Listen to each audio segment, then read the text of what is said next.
संस्कृत विषय के बारे में बताऊंगा, खास करके अनुवाद बनाने के नियम पे। हम लोगों को पता है कि क्लास 5 से 10 तक के बच्चों के लिए जरूरी है संस्कृत पढ़ना।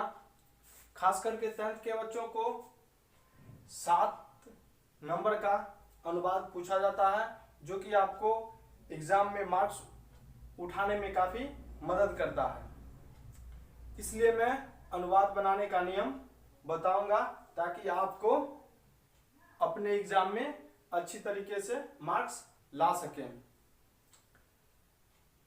तो अब मैं चलता हूं विषय पे। सर्वप्रथम संस्कृत में कुल 10 लकार होते हैं। सामान्यतः संस्कृत में केवल 5 लकारों का ही प्रयोग अनुवाद करने में किया जाता है, जो निम्नलिखित है। होते हैं 10, लेकिन अनुवाद बनाने में सिर्फ 5 लकारों का ही प्रयोग करते हैं, जो इस प्रकार है। पहला है लट लकार वर्तमान काल, दूसरा है लंग लकार भूतकाल, थर्ड है लिट लकार भविष्यत काल, चौथा है लोट लकार यानी कि आज्ञा या अनुज्ञा, और पांचवा है विधिलिंग जो कि चाहिए के अर्थ में आता है। अब पहला है यहाँ लट लकार पहचानने के नियम, यानी कि कोई वाक्य दिया हुआ रहेगा तो हम कैसे पहचानेंगे कि ये किस लकार का वाक्य है। तो जिस हिंदी वाक्य क्रिया के अंत में ता है, ती है, ते है, तो हो, ता हूं, ते हो इत्यादि लगा रहे तो वैसा वाक्य लट लकार में समझा जाता है। फॉर एग्जाम्पल, मैं किताब पढ़ता हूं, मैं किताब पढ़ता हूं। तो आप इस सेंटेंस के लास्ट में देख सकते हैं यहाँ क्या लिखा हुआ है, लास्ट में ता हूं। तो इससे हमें पता चल जाता है कि यह जो मेरा सेंटेंस है यह लट लकार में आएगा। इसको हमने बनाया अहम पुस्तकम पठामी। यह किस प्रकार से बना यह हम आपको आगे बतलाएंगे। अब यह है लट लकार का सूत्र, जो कि हमें अनुवाद बनाने में काफी मदद करता है। एक वचन, द्विवचन, बहुवचन, प्रथम पुरुष, मध्यम पुरुष, उत्तम पुरुष। एक वचन कहने का मतलब हो गया कि एक वचन में सिर्फ एक व्यक्ति का बोध होगा, द्विवचन इसमें 2 व्यक्ति का बोध होगा, और बहुवचन इसमें 2 से अधिक व्यक्तियों का बोध होगा। देखिए, प्रथम पुरुष एक वचन में ती, प्रथम पुरुष द्विवचन में त, प्रथम पुरुष बहुवचन में अंति, मध्यम पुरुष एक वचन सी, मध्यम पुरुष द्विवचन थ, मध्यम पुरुष बहुवचन थ, उत्तम पुरुष एक वचन आमी, उत्तम पुरुष द्विवचन आव, और उत्तम पुरुष बहुवचन आम। अब ये जो हमारा सर्वनाम है इसका भी काफी मदद मिलता है अनुवाद बनाने में। देख लीजिए, समिस वह, ये भी हो गया प्रथम पुरुष एक वचन में। तो मतलब वे दोनों, ते वे सब और वे लोग। मध्यम पुरुष में आते हैं तवम मतलब तुम, युवाम तुम दोनों, युयम तुम सब तुम लोग। उत्तम पुरुष अहम मैं, आवाम हम दोनों, वयम हम सब हम लोग। इसको हम इस प्रकार से भी लिख सकते हैं। हम इसको इस प्रकार से इसलिए लिखा ताकि आपको याद करने में सहूलियत हो, सेंटेंस बनाने में कोई दिक्कत नहीं हो। इसी दोनों चीजों को मैंने एक जगह करके लिख दिया है। जैसे एक नाम और सह, सा, यहां देख लीजिए, ये जो स है, स मतलब वह, ये हो गया हमारा पुल्लिंग के लिए, और ये जो सा है ये हो गया हमारा स्त्रीलिंग के लिए। ठीक है, तो इसके साथ हम क्या लगाएंगे, ती। फिर है सेकेंड, 2 नाम या तो वे दोनों, इसके साथ त। इसी प्रकार से मैंने इसको लिख दिया है। तो लट लकार में ये दोनों चीज काफी इंपोर्टेंट है ताकि हमको अनुवाद बनाने में कोई तकलीफ न हो। तो चलिए आगे चलते हैं, कुछ अनुवाद बनाते हैं।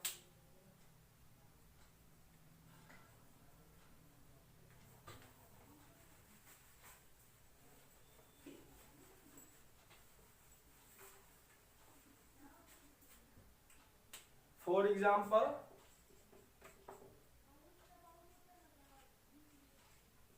तुम जाते हो, क्या है, तुम जाते हो। तो सबसे पहले हम देखेंगे कि यह जो मेरा सेंटेंस है यह किस लकार का है। तो यहाँ आप देख सकते हैं लास्ट में क्या है, ते है। लास्ट में क्या है, ते है। तो आप यहाँ देख लिए हैं कि जिस हिंदी वाक्य क्रिया के अंत में ता है, ती है, ते है यहाँ मिल रहा है, ये हमारा लट लकार का क्या हो गया, सेंटेंस। अब इसको हम बनाएंगे। तब यहां आप देख लीजिए तुम, तुम जो है ये सर्वनाम है, ठीक है, तुम। तो ये इसका संस्कृत में क्या होता है, यहां देख लीजिए तुम का क्या होता है, तवम। तो हम यहां लिख देंगे तवम।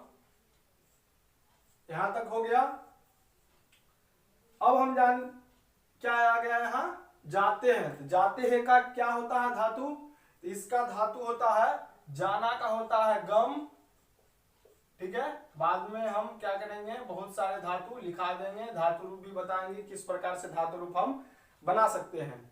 इसका होता है गम, बट इसका रूप जो चलता है लकार में वो लट लकार में गच के रूप में चलता है, ठीक है।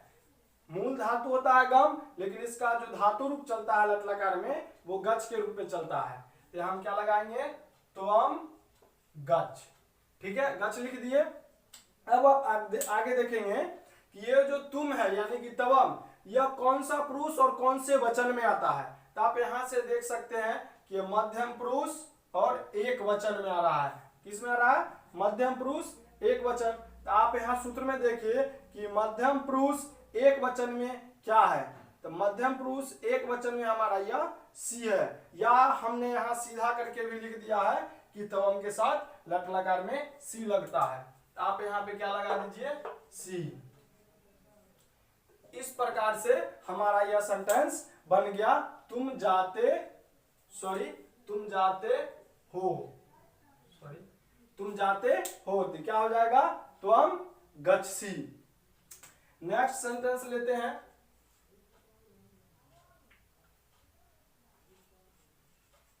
राम घर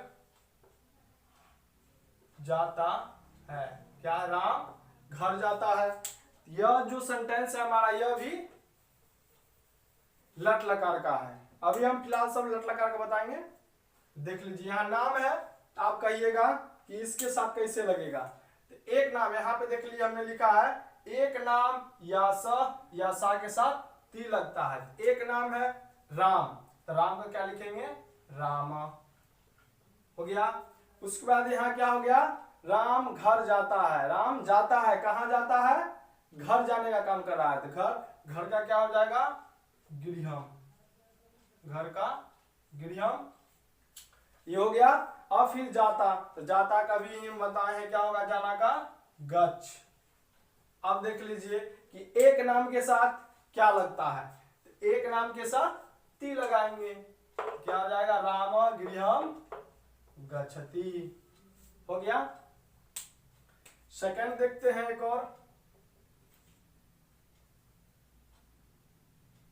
चलिए इसमें से किसी ले लेते हैं, जैसे वे दोनों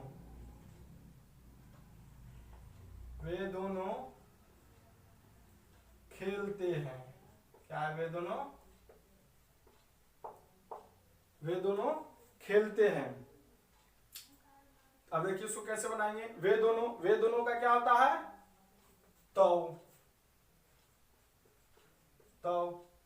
अब खेलना का क्या होता है, क्रीड धातु होता है, क्रीड,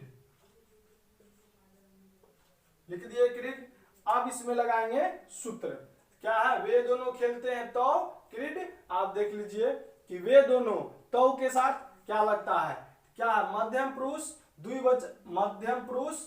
द्विवचन में आता, प्रथम पुरुष द्विवचन में तो आ रहा है। तो आप देख लीजिए यहाँ प्रथम पुरुष द्विवचन में क्या है, त, या आप यहां भी देख सकते हैं क्या है ना, दो नाम या तो के साथ क्या लगेगा, त, यहां हो जाएगा क्रीड त, ठीक है। आगे चलते हैं, हमने लेते हैं मैं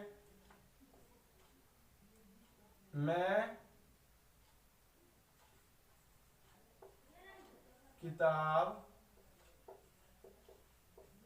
पढ़ता हूं। मैं किताब पढ़ता हूं। ये भी हमारा लट लकार का ही सेंटेंस है।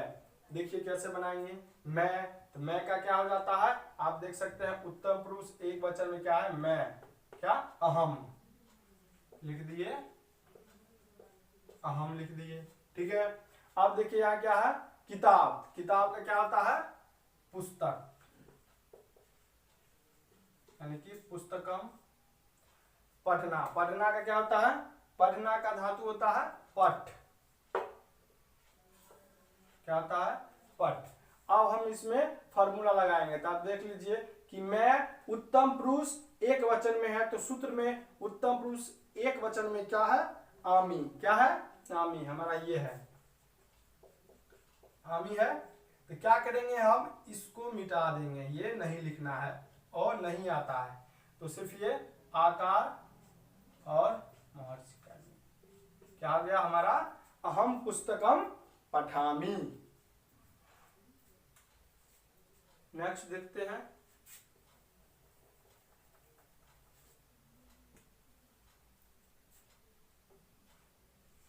अब दो नाम बना लेते हैं, दो नाम लेते हैं, जैसे राम और श्याम विद्यालय, विद्यालय जाते हैं। क्या है, राम और श्याम विद्यालय जाते हैं। तो अब देख लीजिए यहां, ये भी लट लकार का ही सेंटेंस है। क्या हो जाएगा, राम है ना, तो राम, और ये जो और आया है और, इसका संस्कृत में हो जाता है चौ, राम चौ, श्याम का भी श्याम। बहुत ही आसान है, सिर्फ ध्यान से देखते रहिए कि हमने किस प्रकार से इसे डील किया है, बाद बाकी आप खुद समझदार हैं। राम च श्याम, विद्यालय का विद्यालयम, विद्यालयम, ठीक है। हम इसको इस प्रकार से भी लिख सकते हैं, ये भी दे सकते हैं या ऐसे भी लिख सकते हैं, विद्यालयम। और जाना का आप जानते हैं क्या चलता है, रूप गच्छ चलता है। अब यहाँ पे सूत्र लगाने वाली बात है मेन रूप से। तो अब यहाँ देख लीजिए कितने नाम है, कौन को, यानी कि विद्यालय जाने का काम कौन कौन कर रहा है, तो दो व्यक्ति जा रहे हैं, कौन कौन, राम और श्याम।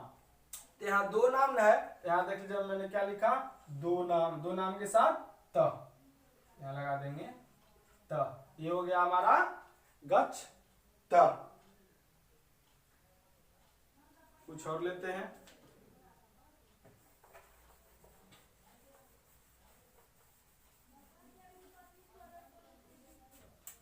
दो तीन और देखते हैं,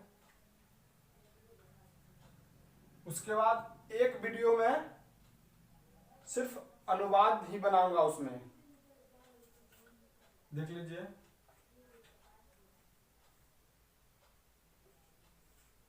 ले लेते हैं, हम लोग, हम लोग,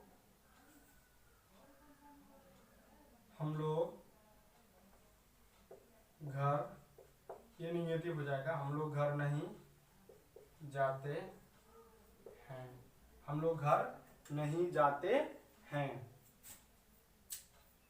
ठीक है। और इसको बनाते हैं, हम लोग का क्या होगा, हम लोग का होता है वयम, यहां भी देख सकते हैं हम लोग का वयम, वयम। घर का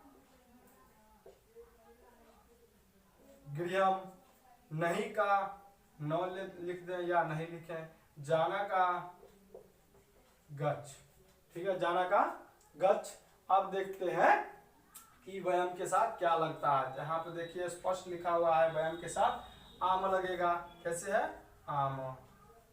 अभी हमने बताया कि और नहीं लगाएंगे, और नहीं लिखते हैं, सिर्फ ये आकार गच्छाम, ठीक है।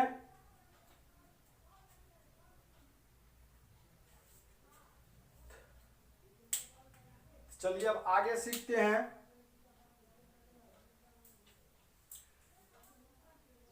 धातु रूप लिखने को बताते हैं कि धातु रूप हम किस तरीके से लिख सकते हैं।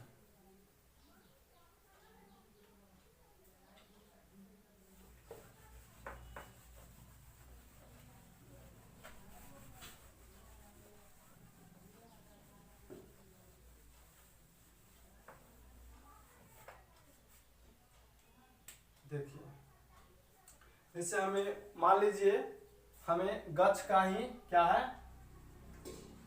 धातु रूप लिखना है, किसका, गच्छ का, सॉरी गम होता है मूल है, गम यानी कि गच्छ रूप चलता है। चलिए हम सबसे पहले लिख लेते हैं, कैसे लिखेंगे देख लीजिए। एक वचन, द्विवचन और बहुवचन। ठीक है, यहां लिख देंगे प्रथम पुरुष, मध्यम पुरुष और उत्तम पुरुष। ठीक है, हम धातु पहले लिख देते हैं, देख लीजिए कैसे। गच्छ,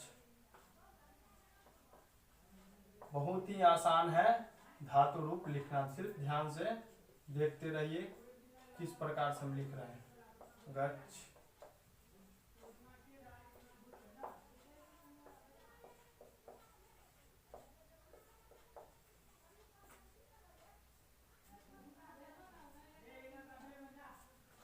अब देखिए ये जो सूत्र है हमारा, ये सूत्र को सेम उसमें बैठा देते हैं। क्या प्रथम पुरुष एक वचन में ती, यहाँ पे क्या लगा देंगे, ती।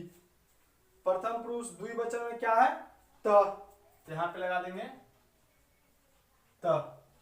प्रथम पुरुष बहुवचन अंतित, और नहीं लगाएंगे, बादमाकी क्या है, अंतित। मध्यम पुरुष एक वचन में क्या है, सी, यहाँ लगा देंगे सी।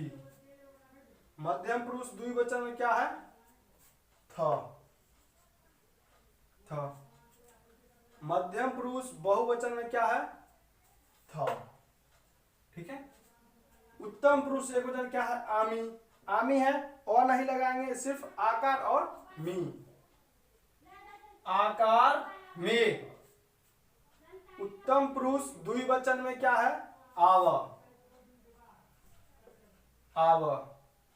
उत्तम पुरुष बहुवचन के साथ क्या लगेगा, आम, यहाँ जाएगा आकार और हाँ। ये हमारा हो गया धातु रूप किसका, गच्छ का, जो कि लट लकार में लिखे हैं। तो आप लोग आसानी से घर पे प्रैक्टिस कर सकते हैं बुक लेकर के, और आप अनुवाद को ट्राई करेंगे जैसे मैंने बताया, सेम उसी प्रकार आसानी से आप बना सकते हैं, धातु भी लिख सकते हैं। इसी में प्रश्न भी आता है एग्जाम में, आपको पूछ देगा, जैसे मान लीजिए ये क्या है, गच्छसी, गच्छसी है ना, आपको पूछा जाएगा कि बताइए गच्छसी ये जो है किस लकार का कौन सा पुरुष और कौन सा वचन है। आपको अगर याद है तो आप जल्द ही बता दीजिएगा कि यह मध्यम पुरुष एक वचन लट लकार का है।